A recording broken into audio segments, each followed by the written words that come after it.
అసెంబ్లీని చూస్తే మీకు ఏమనిపిస్తుంది? మీకు ఏమనిపించినా ఒక ఎమ్మెల్యేకి మాత్రం ఆడుకోవాలనిపించిందంట.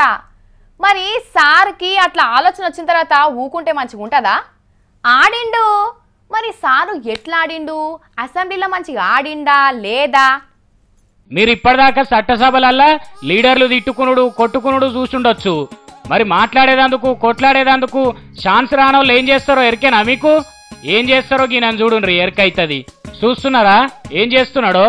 బుడ్డ పొరగాల లెక్క పేపర్ రాకెట్ తయారు చేసిండు. అది అనుకున్న జాగాలకు పోయేదందుకో ఏమో గాని ఇగో ఇట్లా నోటితోని కొరికి తడుపుతున్నాడు చూడుర్రి. మరి ఏడికి సురుతాడు? గా అవతల పక్క ప్రతిపక్షం వాళ్ళు కూర్చున్నారు కదా, వాళ్ళ మీదకి సురుతున్నాడు. ఎయ్యిగా ఇసురు. మళ్ళా ఆగిండు. ఎవరన్నా చూస్తున్నారా అని ఎట్లా దొంగ సూపులు చూస్తున్నాడు చూడుండ్రి. ఇంకెవరు చూస్తలేరు అనుకొని ఎయ్యనే వేసిండు. మరి అది ఎవరికి తాకింది? అయ్యో ఎవరికి తాకలే, కిందనే పడ్డది. ఇగో గిట్లుంటది కొందరు పనికిరాని లీడర్ల కథ. పబ్లిక్ గురించి 4 మాటలు మాట్లాడి ఏదైనా పని అయ్యేటట్టు చూడమని గెలిపించి తోలితే ఇట్లా చేస్తుంటారు కొందరు లఫూట్ లీడర్లు. అయితే ఇది మన దేశంలో కాదు, శ్రీలంక సభలైన కథ.